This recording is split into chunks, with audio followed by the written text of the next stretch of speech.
Video के अंदर DC machine का कंस्ट्रक्शन कवर कर रहे थे। उस कंस्ट्रक्शन के अंदर मैंने आपको फील्ड मैग्नेट और कम्यूटेटर के बारे में बताया।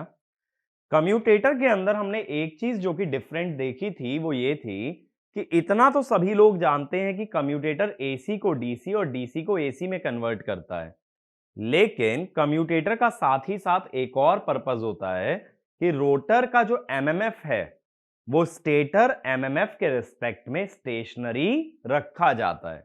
अगर स्टेटर का एमएमएफ स्टेशनरी तो रोटर का भी स्टेशनरी, अगर स्टेटर का एमएमएफ घूमेगा तो रोटर का भी घूमेगा। ठीक है, बट दोनों आपस में क्या रहेंगे? स्टेशनरी। और हमने ये भी देखा था फील्ड पोल की शेप के हिसाब से फ्लक्स डेंसिटी की शेप डिसाइड होती है। अगर शैम्फर्ड पोल लेते हैं तो साइनोसॉइडल, और अगर आर्क शेप्ड पोल लेते हैं तो फ्लैट टॉप। ठीक है, ये सारी बातें हमने कवर की थी लास्ट लेक्चर के अंदर। तो आज हम कंस्ट्रक्शन को ही आगे कंटिन्यू करने वाले हैं और कुछ नई बातें हम लोग समझेंगे। अब देखो, सबसे पहला जो मैं पार्ट लेने वाला हूं कंस्ट्रक्शन के अंदर अगला, दैट इज योर ब्रशेस। अब देखो, ब्रशेस के बारे में कुछ हद तक हम लोगों ने मटेरियल वाले टॉपिक के अंदर डिस्कस किया था। वहां मैंने स्पेसिफिकली एक मटेरियल तुम्हें बताया था, carbon, that is used to make brushes in any rotating machine. ठीक है, अगर मैं सबसे पहला काम ये पूछूं कि भाई ब्रशेस का पर्पस क्या होता है, तो ब्रशेस का पर्पस क्या है कि जो टर्मिनल रोटेटिंग है उन्हें स्टेशनरी बना के मशीन के बाहर निकालना। अब देखो, जैसे एसी मशीन थी या एसी जनरेटर था, उसमें स्लिप रिंग थी, स्लिप रिंग घूमती है, लेकिन बाहर आने वाला टर्मिनल अगर घूमेगा तो उसमें लोड कैसे जोड़ दोगे? भाई एक चीज सोचो, जैसे मान लो बैटरी एक लाए हो तुम, बैटरी के दो टर्मिनल निकल रहे हैं, वो टर्मिनल ही घूमे जा रहे हैं। अगर वो टर्मिनल ही गोल गोल घूमने लगे तो तुम उससे कुछ कनेक्ट कैसे कर दोगे? यानी मशीन के बाहर आने वाले टर्मिनल क्या होने चाहिए? स्टेशनरी। इसीलिए हमने क्या किया था कि स्लिप रिंग पे ब्रशेस रख दिए थे। अब ब्रशेस क्या करते हैं? स्लिप रिंग को टच करते रहते हैं और वो ब्रशेस स्टेशनरी रहते हैं, भले ही स्लिप रिंग कितना भी रोटेट करे। इससे होता क्या है? इससे होता यह है कि अंदर के टर्मिनल रोटेटिंग बट बाहर आने वाले टर्मिनल स्टेशनरी। सेम चीज हमने डीसी जनरेटर में की। उसका कम्यूटेटर कितना भी घूमता रहे बट कम्यूटेटर को टच करने वाले जो ब्रशेस होते हैं वो हमेशा स्टेशनरी रहते हैं, और अगर वो ब्रशेस स्टेशनरी रहेंगे तो बाहर के टर्मिनल भी स्टेशनरी। तो इसमें लिखना, brushes in a rotating machine, brushes in a rotating machine are used to make rotating terminal stationary when terminals are brought out of the machine। ठीक है, तो जब टर्मिनल्स को मशीन के बाहर निकालते हैं तो रोटेटिंग टर्मिनल को स्टेशनरी बनाने का काम करता है ब्रश। अब हम लोग क्या जानते हैं कि ब्रशेस कार्बन से बनते हैं। ठीक है, उसका मैंने रीजन भी तुम्हें बताया था। भाई रीजन क्या होता है? कार्बन की सेल्फ ल्यूब्रिकेटिंग प्रॉपर्टी होती है कि कार्बन का सरफेस जितना घिसता है उतना ही चिकना होता जाता है, तो फ्रिक्शन क्या हो जाता है? कम। कार्बन की क्या होती है? नेगेटिव टेम्परेचर कोएफिशिएंट होती है, यानी गर्म होने से उसका रेजिस्टेंस कम हो जाता है। ठीक है, कार्बन एक कंडक्टिंग मटेरियल है और साथ ही साथ मेटल के कंपैरिजन में इसका फ्रिक्शन काफी कम होता है। देखो, मैंने पिछले वीडियो में ये बताया था, जो कम्यूटेटर है वो कॉपर से बनता है, हार्ड ड्रॉन कॉपर से बताया था ना।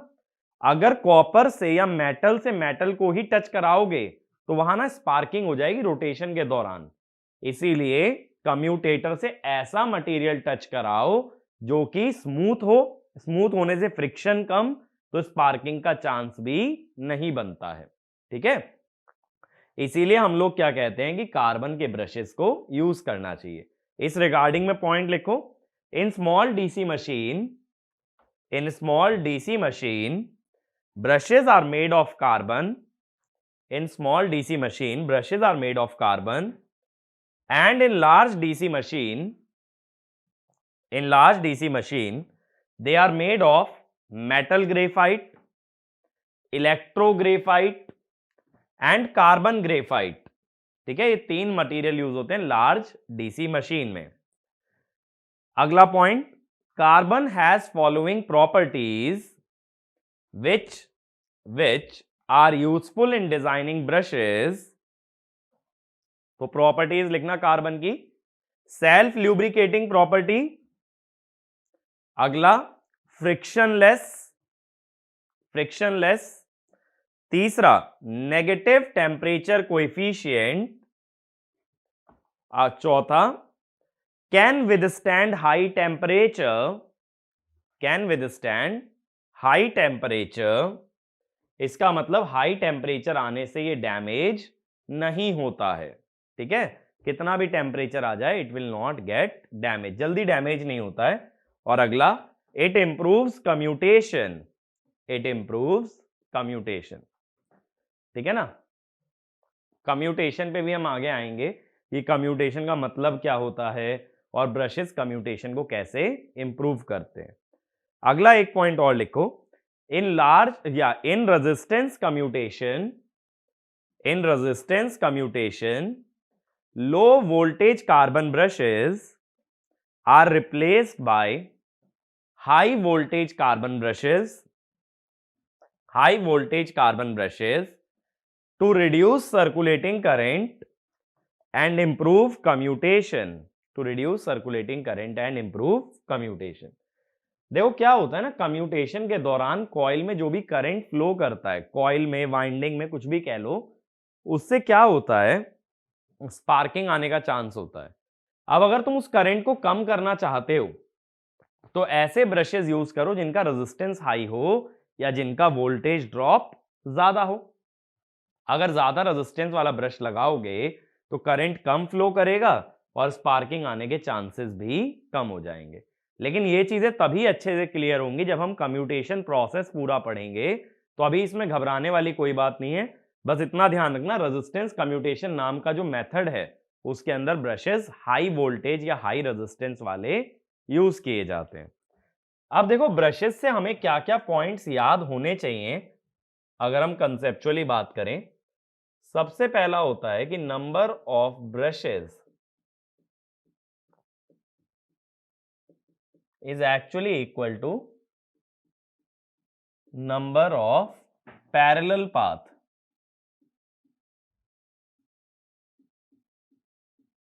देखो पैरेलल पाथ्स का मैंने तुम्हें आइडिया पहले भी दिया था कि कॉइल्स को क्या करते हैं कि पैरेलल पाथ में डिवाइड कर देते हैं जिससे मशीन की करंट रेटिंग बढ़ जाती है। देखो मैंने ऐसा डायग्राम बताया था ना,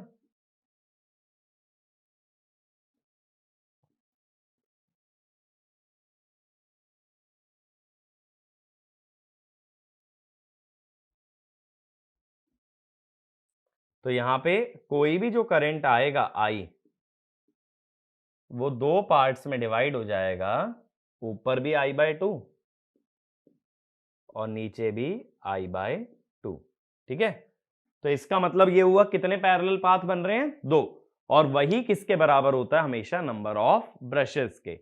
जब हम वाइंडिंग डिजाइन करेंगे ना तब ये बात अच्छे से क्लियर हो जाएगी कि किस तरह से पैरेलल पाथ और किस तरह से ब्रशेस को काउंट किया जाता है। अभी के लिए बस इतना ध्यान रखो, number of brushes equal to number of parallel path. अब बात है नंबर ऑफ पैरेलल पाथ कितने लिए जाते हैं। जैसा मैंने बोला जब वाइंडिंग पढ़ते हैं तो देखो वाइंडिंग होती है दो तरह की,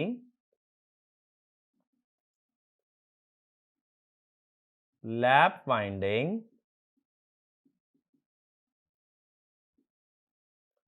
और वेव वाइंडिंग। ये जो नंबर ऑफ पैरेलल पाथ होते हैं ना, ये ए लिखा जाता है। लैप वाइंडिंग में जो नंबर ऑफ पैरेलल पाथ होते हैं वो पोल्स के बराबर होते हैं और वेव वाइंडिंग में पैरेलल पाथ 2 के बराबर होते हैं। यानी लैप वाइंडिंग में कितने ब्रशेस लगेंगे, पोल्स के बराबर, और वेव वाइंडिंग में 2। लेकिन क्या होता है जब मल्टीप्लेक्स आ जाती है वाइंडिंग, तो ये वाला किसके लिए है, ये है सिंप्लेक्स के लिए। अब जैसे मान लो डुप्लेक्स आ जाए, इसका मतलब भी समझाऊंगा जब वाइंडिंग पढ़ेंगे, तो 2p हो जाता है, यहां 4। ऐसी जनरलाइज अगर कर दें मल्टीप्लेक्स वाइंडिंग के लिए तो ये हो जाता है MP और ये हो जाता है 2M, ठीक है। m is the order of multiplicity या ऑर्डर ऑफ मल्टीप्लेक्सिटी। अगर सिंप्लेक्स है तो m को 1 रखोगे, और अगर मल्टीप्लेक्स वाइंडिंग है तो m को m रखोगे, जैसे डुप्लेक्स के लिए 2, ट्रिप्लेक्स के लिए 3। इस तरह से m की वैल्यू रखी जाती है depending upon the nature of winding. ठीक है, तो ये एक इंपॉर्टेंट पॉइंट है जो हमें याद रखना है। सेकंड, ये वाला पॉइंट जो है तुम्हारा वाइंडिंग के अंदर दोबारा आएगा, बट अभी भी अगर इसको याद कर लोगे तो आगे के लिए कैरी कर सकते हो। अब इसके बाद थर्ड, ब्रश ड्रॉप जो लिया जाता है, ब्रश ड्रॉप हमेशा लेना है 2 into voltage drop of each brush. हमेशा 2 इंटू, मेरी बात को ध्यान से सुनना, ऐसा मत कहना 4 ब्रश हैं तो 4 इंटू कर दूंगा, 6 ब्रश हैं तो 6 इंटू कर दूंगा। हमेशा 2 इंटू, क्योंकि क्या होता है, जैसे मान लो 4 ब्रश हैं, उसमें दो दो ब्रश ना पैरेलल में आ जाते हैं। अगर पैरेलल में आ गए तो उनकी वोल्टेजेस ऐड नहीं कर सकते। अगर चारों ब्रश सीरीज में लगाओगे तभी तो चारों का वोल्टेज ऐड होगा। मैं क्या कह रहा हूं, अगर दो दो ब्रश सीरीज में पैरेलल में आ गए तो वोल्टेज ड्रॉप चारों का नहीं, सिर्फ 2 का ही काउंट करना होगा। तो ब्रशेस का कनेक्शन हमेशा ऐसा ही होता है कि सीरीज में हमेशा 2 ही ब्रशेस आएंगे। तो इसमें लिख लेना, irrespective of connection of the winding, irrespective of connection of the winding and number of parallel path, brush drop is always taken for 2 brushes। ठीक है, तो ब्रश ड्रॉप हमेशा 2 ब्रशेस के लिए ही लिया जाएगा। अगर कार्बन ब्रशेस की बात करें, कार्बन ब्रशेस, इसके लिए ब्रश ड्रॉप आता है 2 वोल्ट, यानी हर एक ब्रश का कितना है, 1 वोल्ट। तो 2 ब्रशेस का कितना हो गया, 2 वोल्ट। और अगर मेटल ग्रेफाइट लेते हो, अगर मेटल ग्रेफाइट लिया जाता है तो इसका ब्रश ड्रॉप आता है 0.5 वोल्ट। लेकिन ये जो 2 वोल्ट वाला है ना, ये ज्यादा कॉमन है, ये चीज न्यूमेरिकल के अंदर काफी ज्यादा यूज होती है।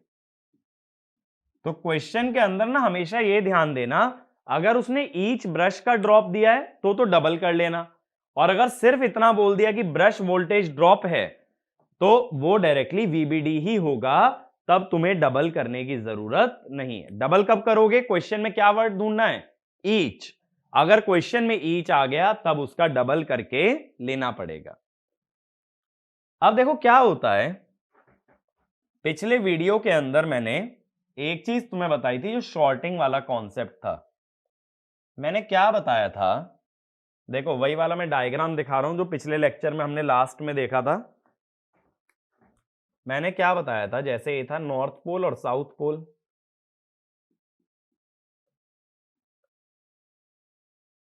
ऐसे ही था ना, बीच में हमने रोटर बना रखा था। अब मैं उतना कॉम्प्लेक्स डायग्राम नहीं बनाऊंगा जितना हमने पिछले वीडियो में देखा था। वो चीज मैंने समझा दी थी कि किस तरह से कनेक्शंस दिखाते हैं वाइंडिंग के। मैं सेकंड वाली पोजीशन की बात कर रहा हूं, जब हमने 45 डिग्री रोटेशन लेके देखा था, उसी में मैंने तुम्हें शॉर्टिंग बताई थी ना भाई। मैंने यहां दिखाया था 2-2 कॉइल्स रखी हैं,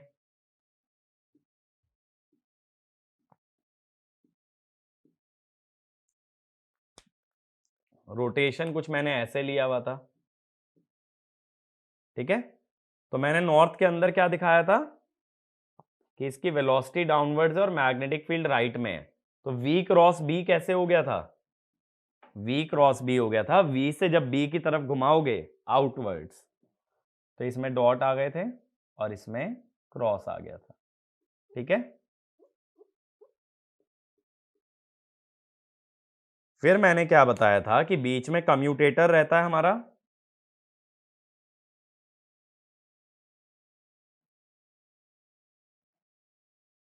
ये बीच में कम्यूटेटर था, इस टाइप से सेगमेंट आ गए थे 4 1 2 3। ठीक है, और ये हो गया था 1 2 3 4। हमारे कनेक्शन कैसे थे कम्यूटेटर पे?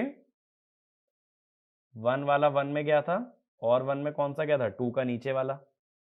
2 वाला 2 में गया था और 2 में कौन सा गया था? 3 का नीचे वाला। 3 वाला 3 में गया था और कौन सा गया था? 4 का नीचे वाला। 4 वाला 4 में गया था और गया था 1 का नीचे वाला। इस तरह के कनेक्शन थे। अब मैंने यहां पे ब्रशेस दिखाए थे तुम्हें,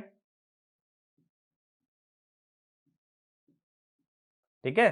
तो मैंने क्या बोला था, ये जो पहला ब्रश है 3 और 4 वाले को शॉर्ट कर रहा है और दूसरा ब्रश 1 और 2 वाले को। और मैंने क्या बताया था, कौन सी कॉइल शॉर्ट हुई थी? ये वाली कॉइल शॉर्ट हुई थी हमारी, जो 1 से निकल के 3 में गई थी और जो 3 से निकल के 1 में गई थी। कॉइल 1 और कॉइल 3। क्योंकि देखो ये जो कॉइल 1 थी ये 1 वाले कम्यूटेटर से जुड़ी थी और दूसरा हिस्सा 2 वाले कम्यूटेटर से, और इन दोनों के बीच में क्या आ गया था? ब्रश। तो ये हो गई थी शॉर्ट। ऐसे ही कौन सी कॉइल शॉर्ट हो गई थी? 3 वाली, ठीक है? तो इसका मतलब जो कॉइल शॉर्ट हुई थी, मुझे ये देख के बताओ वो लाई कहां कर रही थी? वो लाई कर रही थी दोनों पोल्स के बीच में। लेकिन ब्रशेस एक्चुअल में कहां रखे गए थे? पोल्स के नीचे। अब देखो होता क्या है एक्चुअल में कि ब्रशेस रखे तो पोल्स के नीचे ही जाते हैं, और वो कौन सी कॉइल को शॉर्ट करते हैं? जो पोल्स के बीच में होती है। अब हर बार डायग्राम में कम्यूटेटर दिखा पाना मुश्किल हो जाता है, इसीलिए जो कॉइल शॉर्ट होती है ब्रशेस को भी वहीं दिखा दिया जाता है। एक पॉइंट ये वाला लिखना, brushes are actually placed under the poles. Brushes are actually placed under the poles and the coil perpendicular to the poles, and the coil perpendicular to the poles gets short circuited due to brushes, and in order to represent this phenomena simply, we show the brushes at the location of coil being shorted. We show the brushes at the location of coil being shorted. इसका मतलब इसी diagram को दिखाने का simplest तरीका कुछ ऐसा होता, अगर सिंपल वे में दिखाना था, सिंगल लेयर डबल लेयर सब कुछ भूल जाओ, सिंपल ऐसे दिखाते, यहां पे डॉट था, यहां पे क्रॉस था और यहां दिखा दिए जाते ब्रशेस, ठीक है? एक्चुअल में तो ब्रश पोल के नीचे ही होता है, लेकिन दिखा कहां देते हैं? जिस कॉइल पे शॉर्टिंग आ रही होती है, ताकि हम ये इतना कॉम्प्लेक्स डायग्राम बनाने से बच जाएं, हमें कम्यूटेटर दिखाना ही ना पड़े, ठीक है?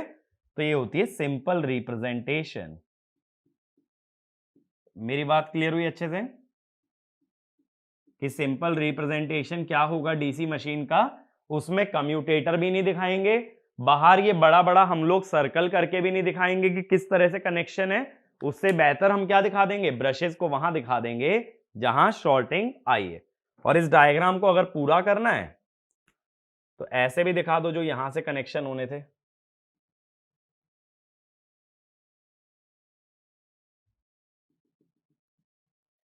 इस टाइप। तो ये पूरा हो गया ना डायग्राम।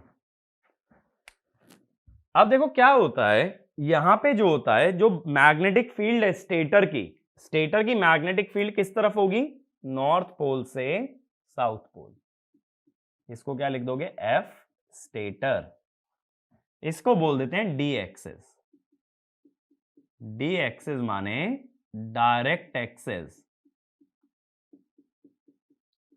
डायरेक्ट एक्सेस की डायरेक्शन क्या होगी? कोई भी कभी पूछे, पोल्स की डायरेक्शन में जो एक्सेस होती है या पोल्स की जो मैग्नेटिक फील्ड की डायरेक्शन होती है, that is called as direct access.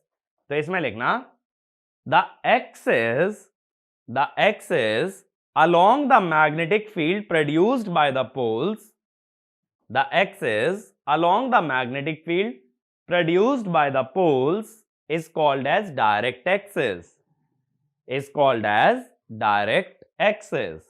अगला point, the axis at 90 degree, the axis at 90 degree electrical to direct axis is called q axis, is called q axis or quadrature axis, q axis और quadrature axis. अब मैंने क्या बोला, 90 degree electrical लेना है.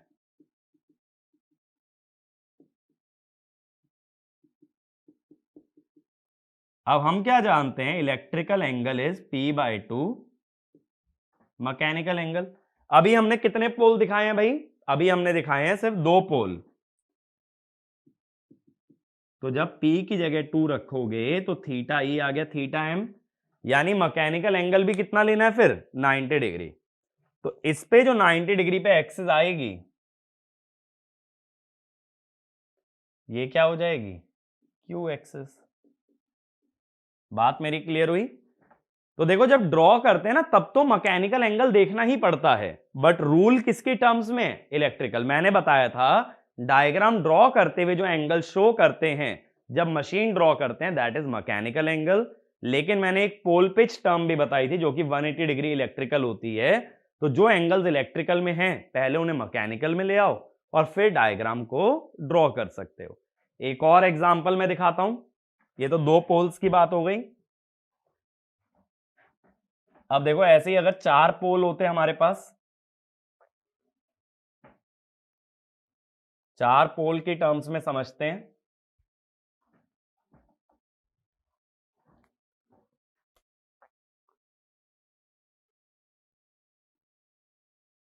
देखो मान लो नॉर्थ,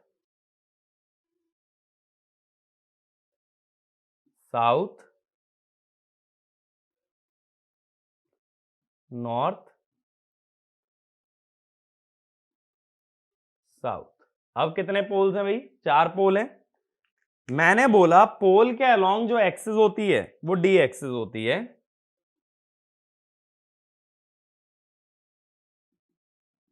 तो ये सभी कोई डी एक्सिस हैं, ठीक है. ये भी डी एक्सिस है, ये भी डी एक्सिस है, ये भी डी एक्सिस है और ये भी डी एक्सिस है. पोल के अलोंग जो एक्सिस होगी that is your direct axis. लेकिन अब हम क्या जानते हैं, 4 पोल होने की वजह से तो थीटा ई होगा 4/2 थीटा एम, यानी 2 थीटा एम. तो थीटा ई 90 डिग्री होने का मतलब है थीटा एम का 45 डिग्री होना. इसका मतलब ये डी एक्सिस से 45 डिग्री पे जो एक्सिस निकलेगी that will be Q axis. तो ये हो गई क्यू और ऐसे ये हो गई क्यू, ये हो गई 45 डिग्री पे, ठीक है. इसीलिए पोल्स के बीच वाली एक्सिस कौन सी होती है, क्यू एक्सिस, और पोल्स वाली एक्सिस कौन सी होती है, डी एक्सिस. ये बात समझ आई. तो ये भी तुम्हारी क्यू है और ये भी तुम्हारी क्यू एक्सिस है, ठीक है ना. मेरा पॉइंट यहां तक क्लियर है. तो इस तरह से मशीन के अंदर किसी भी मशीन में 2 एक्सिस हमेशा डिफाइन कर सकते हैं, D axis and Q axis. अब देखो यहां मैंने ब्रशेस को दिखाया कहां पे है, क्यू एक्सिस, जबकि एक्चुअल डायग्राम अगर इसका याद करो ब्रशेस कौन सी एक्सिस पे थे, डी एक्सिस पे. तो ये वाला भी पॉइंट लिख लो. Brushes are practically placed along D axis, brushes are practically placed along d axis but they are shown along q axis, but they are shown along q axis for simplistic representation, for simplistic representation. ठीक है, यहां तक बात clear होती है. अब आगे चलते हैं, ठीक है ना. ब्रशेस को दिखाना क्यू एक्सिस पे जबकि वो प्रैक्टिकली कहां प्रेजेंट होते हैं, डी एक्सिस पे. देखो चाहे तो हम लोग यहां पे जीएनए एमएनए की भी बात कर सकते हैं, बट अभी मैं उतना डिटेल में नहीं जा रहा हूं. जीएनए एमएनए अभी मैं तुम्हें सिर्फ डी एक्सिस और क्यू एक्सिस ही एक्सप्लेन कर रहा हूं। जीएनए एमएनए के बारे में मैं बात करूंगा लेकिन जब आर्मेचर रिएक्शन की बात आएगी, ठीक है। अभी उतना गहराई में नहीं जा रहे, तब मैं ब्रशेस के ऊपर वापस आऊंगा, ब्रशेस को शिफ्ट करके भी दिखाऊंगा, ये भी शो करूंगा कि किस तरह से न्यूट्रल एक्सिस पे ब्रशेस को रखना चाहिए और क्यों रखना चाहिए, ठीक है। अभी वो बात छोड़ते हैं। अब देखो इसी कारण से डीसी मशीन को शो कैसे कर देते हैं। ये डीसी मशीन है, ये जो है ना ये फील्ड वाइंडिंग है जो कि मैग्नेटिक फील्ड प्रोड्यूस करेगी। अब मैग्नेटिक फील्ड सोलेनॉइड जो प्रोड्यूस करता है वो कॉइल की एक्सिस के अलोंग करता है, तो ये हो गई डी एक्सिस। मैंने बोला सिंपल रिप्रेजेंटेशन के लिए ब्रशेस को इससे 90 डिग्री पे दिखाना है, यानी क्यू एक्सिस पे। तो ये कौन सी एक्सिस हो गई, क्यू एक्सिस। अब यहां से हमने मशीन के टर्मिनल्स निकाल दिए इस टाइप से, क्योंकि टर्मिनल जो है ना ब्रशेस से ही निकलेंगे। तो डीसी मशीन का सिंपल रिप्रेजेंटेशन ये होता है। अब वो बात अलग है कि तुम ये डी एक्सिस और क्यू एक्सिस शो मत करो, बस ये एक फील्ड वाइंडिंग दिखा दो, एक सर्कल और दो ब्रशेस, ठीक है। तो ब्रशेस को शो कहां करना है, क्यू एक्सिस पे, रखे कहां जाते हैं, डी एक्सिस पे। ये बात बहुत अच्छे से ध्यान रखना, ठीक है। और क्यू एक्सिस पे शो क्यों कर रहे हैं, क्योंकि हम कम्यूटेटर नहीं दिखाना चाहते, तो मैं ब्रश को वहां दिखाऊंगा जिस कॉइल पे शॉर्टिंग आ रही है, जहां शॉर्ट सर्किटिंग आ रही है ब्रशेस को दिखा वहां देंगे, जबकि एक्चुअल में ब्रशेस वहां नहीं रखे होते, ठीक है। आगे चलें, ब्रशेस वाला टॉपिक क्लियर है। तो ब्रशेस के अंदर मैंने पॉइंट्स टू रिमेंबर तुम्हें क्या बताया भाई, नंबर ऑफ ब्रशेस याद रखने के लिए बताया जितने पैरेलल पाथ होते हैं, और पैरेलल पाथ का तुम्हें मैंने फॉर्मूला बताया है लैप और वेव वाइंडिंग के लिए, सिंप्लेक्स और मल्टीप्लेक्स के लिए।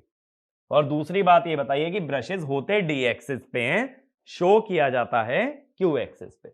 ये डी और क्यू का फंडा क्लियर है ना।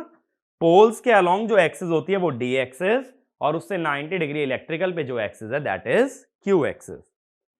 अब मैं अगले पे आ रहा हूं, अगला पार्ट है मशीन का that is armature core. Armature के कोर के बारे में हमें बात करनी है, यानी जिसके ऊपर आर्मेचर की वाइंडिंग को लपेटा गया है वो मैग्नेटिक मटेरियल कहलाएगा आर्मेचर कोर, ठीक है। तो इसमें लिखना armature core is generally made of, armature core is generally made of silicon steel, silicon steel, and it is laminated,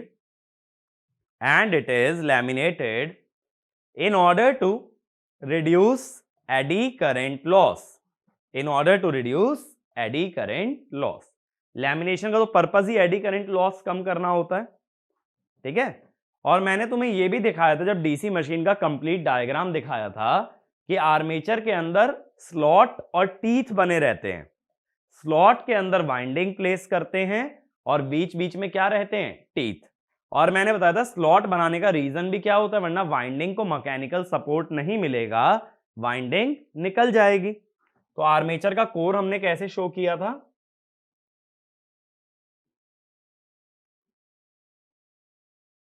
ठीक है। अब मैंने क्या कर दिया था, इसके अंदर स्लॉट्स बना दिए थे। मैंने बताया था ना स्मूथ सरफेस होगा तो वाइंडिंग टिकेगी कैसे, तो स्लॉट बनाना तो बहुत जरूरी है। तो अगर वाइंडिंग को तुम टिकाना चाहते हो कोर पे, तो उसके अंदर स्लॉटिंग इज एब्सोल्युटली नेसेसरी।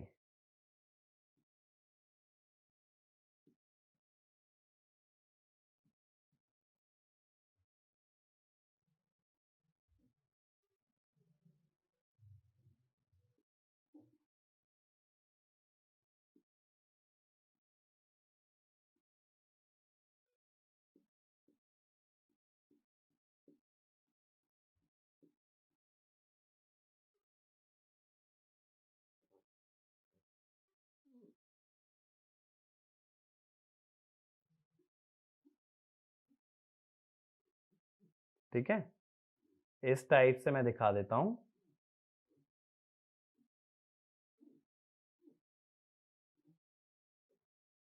तो मैंने ये बताया था ना, जो जगह छोड़ी जाती है, दीज आर स्लॉट्स, और ये जो बाहर निकला हुआ पोर्शन होता है that is called as teeth. और वाइंडिंग को ये स्लॉट्स के अंदर प्लेस करते हैं so that it is mechanically supported. ठीक है, तो ये जो पूरा मैग्नेटिक मटेरियल है जो सिलिकॉन स्टील से बना हुआ है, इसको कहते हैं आर्मेचर कोर। तो इसमें ये वाला पॉइंट लिखना, armature core provides mechanical support to the armature winding by placing the winding in the slots.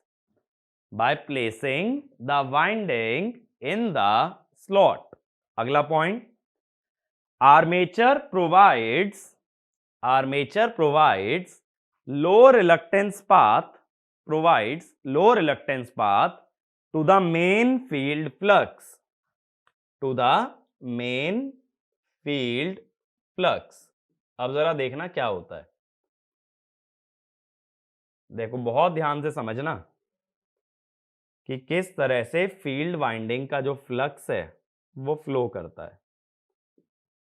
अब मैंने पहले भी क्या बताया था कि हम लोग दो लाइंस दिखाते हैं निकलते हुए एक पोल से, ऐसे ही बताया था ना, एक लाइन ऐसे आएगी, अब देखो ये कैसे फ्लो कर जाएगी,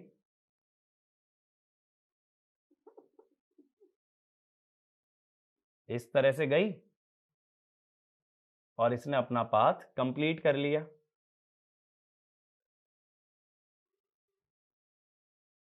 इस तरह से आई, फिर इसने अपना पाथ कंप्लीट कर लिया।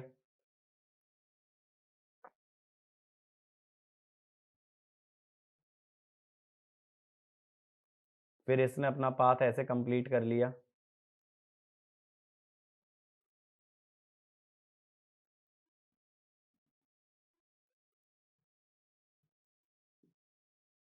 ठीक है, इस तरह से मैग्नेटिक फील्ड बनी। अब मैंने बोला था एक पोल से जो दो लाइंस निकलती हैं उसको बोलते हैं फाई, और योक के अंदर एक ही लाइन होती है, इसीलिए yoke carries half of the flux. ऐसे ही तो देखो आर्मेचर में किसी भी पॉइंट पे देख लो एक ही लाइन दिख रही है, इसलिए आर्मेचर में भी कितना फ्लक्स कैरी होता है, 5/2।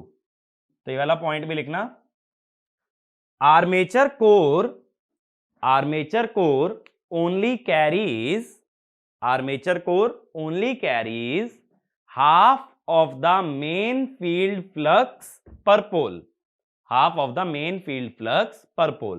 ये जो फाई है इसे कहते हैं फ्लक्स पर पोल, क्योंकि किसी भी एक पोल के नीचे का फ्लक्स देखोगे तो वो फाई है, और इसका आधा पार्ट जाता है आर्मेचर में, क्योंकि दो रास्तों में डिवाइड हो जाता है। मेरी बात क्लियर हुई, आर्मेचर में 5/2 जाएगा। अगला point, in DC machine open slots are preferred because winding procedure is easy, second commutation is improved, third flux distribution is non-uniform, so harmonics are generated। देखो ये स्लॉट्स के बारे में मैं तुम्हें आगे चल के पढ़ाऊंगा जब एसी मशीन की बात करेंगे। ओपन स्लॉट का मतलब बस ये होता है जिस स्लॉट का ये जो फेस है ये खुला रहे, इसको बंद नहीं करना है ऊपर से स्लॉट को, तो उसे क्या बोलोगे, ओपन। बंद कर दोगे तो क्लोज्ड।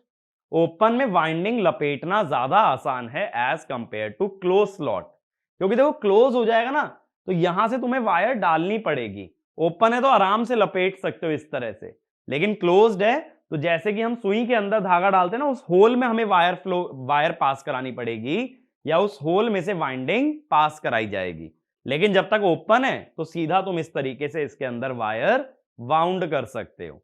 तो तीन तरह के स्लॉट्स होते हैं, जब हम आगे चल के पढ़ेंगे ओपन, सेमी ओपन और क्लोज स्लॉट होते हैं। इन सब के बारे में जब पढ़ेंगे तो ये क्लैरिटी मिलेगी जो हार्मोनिक्स वाला पॉइंट मैंने लिखवाया है। ठीक है, कम्यूटेशन, हार्मोनिक्स, इन सब की बातें हो जाएंगी जब कभी हम लोग स्लॉट्स कवर करते हैं।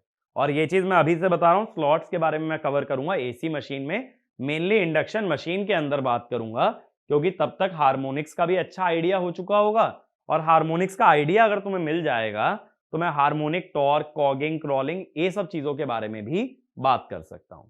ठीक है, तो आर्मेचर कोर के अंदर इतना ही है। क्या याद रखने वाली बात है कि आर्मेचर कोर में जो फ्लक्स जाता है दैट इज 5/2। दूसरी बात, कौन से स्लॉट यूज होते हैं? Open slot.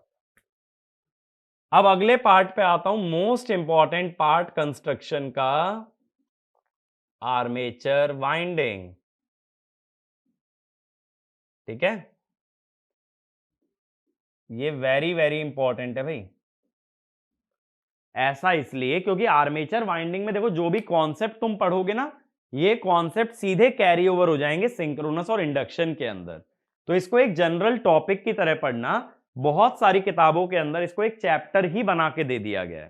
ठीक है, ऐसा इसलिए क्योंकि यहां के कॉन्सेप्ट जनरल हैं। तो इन सभी कॉन्सेप्ट को सिर्फ डीसी मशीन तक रिस्ट्रिक्ट नहीं करोगे।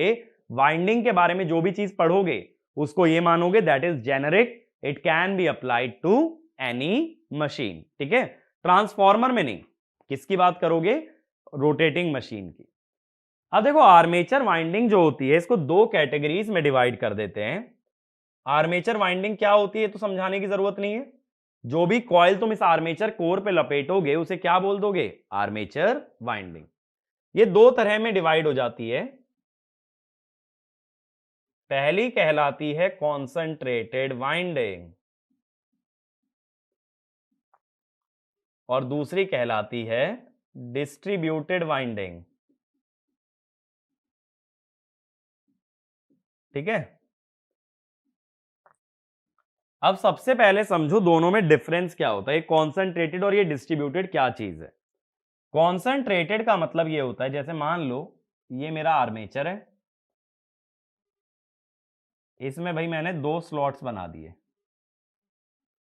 अब ये जो दो स्लॉट है ना, इसी में मैंने पूरी वाइंडिंग लपेट दी। कैसे? जैसे एक टर्न ये लेके गया, मैं पीछे से लाया, दूसरा टर्न, तीसरा टर्न, चौथा टर्न। इस तरह से अगर पूरी वाइंडिंग दो ही टर्न्स में, दो ही स्लॉट्स में लपेट दोगे, लगातार एक के ऊपर एक के ऊपर एक कंडक्टर डालते चले जाओगे, तो उसे बोल देते हैं कॉन्सेंट्रेटेड वाइंडिंग। मान लो इस तरह से मैंने यहां पे 100 टर्न्स दो ही स्लॉट्स में डाल दिए हैं। अब लेकिन डिस्ट्रीब्यूटेड में क्या होता है?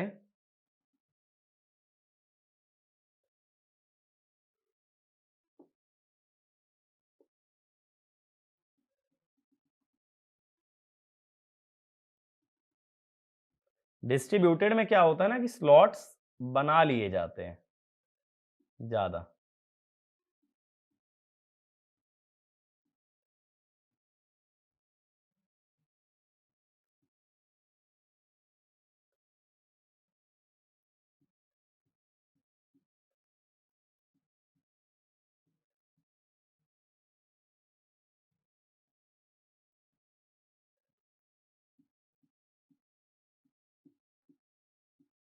तो इस तरह से ना ज्यादा स्लॉट्स बना के वाइंडिंग को उसके अंदर डिवाइड कर देते हैं।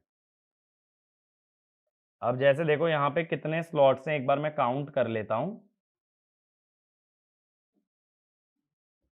एक बार काउंट करें, 1 2 3 4 5 6 7 8 9 10 11 12 13 14 15 16 17।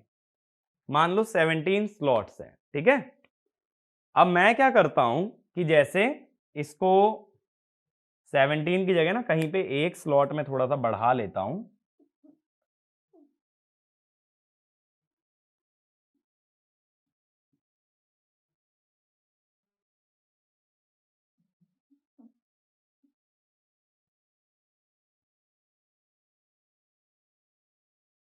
अब देखो 11 12 13 14 15 16 17 18 18 स्लॉट हो गए। मान लो यहां 100 टर्न ना होके 90 टर्न्स होते। अब मैं क्या करूंगा, हर दो स्लॉट में 10-10 टर्न डालता जाऊंगा। जैसे मान लो 18 हैं, तो 18 को 9-9 के ग्रुप में डिवाइड कर लो। तो 1 और 10, 1 और 10 में इस तरह से मैं 10 टर्न डाल दूंगा। फिर 2 और 11 में इस टाइप से। तो 10-10 टर्न 2-2 के ग्रुप में डालते जाओ। कितने ग्रुप बना रहा हूं? 9 ग्रुप बना रहा हूं। 9 ग्रुप कैसे? 1 और 18, सॉरी 1 और 10, 2 और 11, 3 और 12, इस तरह से 4 13, 5 14, 6 15, 7 16, 8 17 और 9 18। ये 9 ग्रुप बन गए। इसमें टर्न्स 10 डाले, 10 10 10, आ गए ना 90 टर्न्स। तो अगर 90 टर्न्स पूरे में डिवाइडेड हैं, पूरे चारों तरफ डिवाइडेड हैं, तो वो है डिस्ट्रीब्यूटेड वाइंडिंग। और 2 ही स्लॉट में सारे टर्न बना दिए जाएं, that is your concentrated winding. मेरी बात क्लियर हुई? ये ज्योमेट्रिकली क्लियर है ना? विजुअलाइज कर पा रहे हो कि क्या मतलब है कॉन्सेंट्रेटेड और डिस्ट्रीब्यूटेड का? तो कॉन्सेंट्रेटेड में लिख लेना, all the turns are present, all the turns are present in only 2 slots, in only 2 slots। distributed में लिखो, the turns are distributed throughout the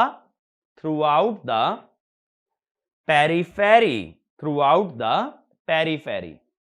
अब बात है कॉन्सेंट्रेटेड वाइंडिंग का यूज कहां होता है। इसका यूज अगर डीसी मशीन में बात करें तो फील्ड वाइंडिंग के अंदर होता है। देखो फील्ड पोल पे मैंने कभी भी वाइंडिंग बांटी नहीं थी। मैंने कैसे दिखा दिया था कि यहां पे डॉट है तो यहां पे क्रॉस, यानी एक ही जगह सारे टर्न्स लपेटे हुए दिखाए थे ना, तो वो कौन सी वाइंडिंग हुई? वो हुई कॉन्सेंट्रेटेड। लेकिन आर्मेचर में क्या दिखा रहा हूं? डिस्ट्रीब्यूटेड। तो यहां पे डिस्ट्रीब्यूटेड का एग्जाम्पल क्या हुआ? डीसी मशीन की आर्मेचर वाइंडिंग। दूसरा एग्जाम्पल क्या होता है कॉन्सेंट्रेटेड वाइंडिंग का? सेलिएंट पोल मशीन, जो सिंक्रोनस मशीन होती है, उसकी भी फील्ड वाइंडिंग कॉन्सेंट्रेटेड ली जाती है। बाकी हर जगह डिस्ट्रीब्यूटेड वाइंडिंग होगी, सिवाय किसके? Field winding of DC machine और field winding of salient pole machine. ये 2 जगह ऐसी हैं जहां तुम्हें कॉन्सेंट्रेटेड वाइंडिंग देखने मिलेगी, अदरवाइज हर जगह कौन सी वाइंडिंग होगी? Distributed winding. अब देखो डिस्ट्रीब्यूटेड वाइंडिंग में फायदा क्या होता है कि जो वाइंडिंग है, जो टर्न्स है, वो चारों तरफ डिस्ट्रीब्यूटेड है। इसी वजह से टर्न्स का जो वेट है वो भी चारों तरफ डिस्ट्रीब्यूटेड होता है, तो वेट यूनिफॉर्मली डिस्ट्रीब्यूट हो जाता है। यहां पे टर्न्स एक ही जगह हैं तो वहां वेट ज्यादा होगा और बाकी जगह वेट कम होगा। तो अगला पॉइंट लिखो कॉन्सेंट्रेटेड में, weight is non uniformly distributed, weight is not non uniformly distributed. Distributed winding में लिखो, weight is uniformly distributed, weight is uniformly distributed. ठीक है? तो वेट यूनिफॉर्म डिस्ट्रीब्यूशन से क्या होता है ना कि वाइब्रेशंस वगैरह प्रोड्यूस नहीं होते। अगर वेट नॉन यूनिफॉर्म होता है तो उसको घुमा पाना थोड़ा सा मुश्किल ज्यादा लगता है। ठीक है? मेरी बात यहां तक क्लियर हुई? ये क्लियर है? 2 तरह की आर्मेचर वाइंडिंग होती है, कॉन्सेंट्रेटेड और डिस्ट्रीब्यूटेड। ऐसे ही आर्मेचर वाइंडिंग को 2 और कैटेगरीज में बांट सकते हो, जिसको कहते हैं क्लोज्ड और ओपन। तो नेक्स्ट लिखना, closed end open winding, closed end open winding. अब देखो डीसी मशीन में जब कम्यूटेटर लगता है तो क्या होता है? जैसे हमने सिंपल सी एक कॉइल बनाई थी, तो हम कैसे बना रहे थे? जब मैं डीसी जनरेटर का वर्किंग एक्सप्लेन किया हूं कि ये कॉइल के जो दोनों एंड्स हैं वो सेम रिंग पे खत्म होते हैं, जिसके बीच में क्या होती है? माइका। ये सेम रिंग थी जिसको स्प्लिट रिंग बोला था। और एसी मशीन में मैंने कैसे बताया था?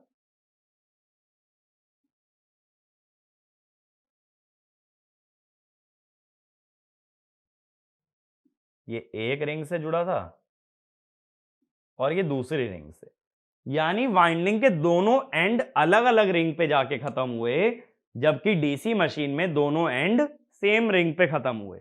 तो जब सेम रिंग पे वाइंडिंग, यानी जिस रिंग से शुरू हो रही है उसी रिंग पे खत्म होगी तो क्लोज्ड वाइंडिंग, और वाइंडिंग जब एक रिंग से शुरू होके खत्म दूसरी रिंग पे होती है, that is called as open winding. तो इसमें लिखना closed winding is present in commutator machine. Closed winding is present in commutator machine such as DC machine, so it starts and ends at the same point,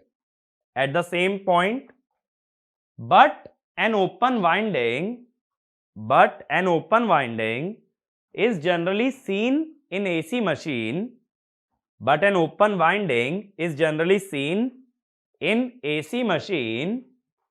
where the winding terminates at a suitable slip ring, ठीक है। तो यहां पे ये वाली rings कौन सी थी?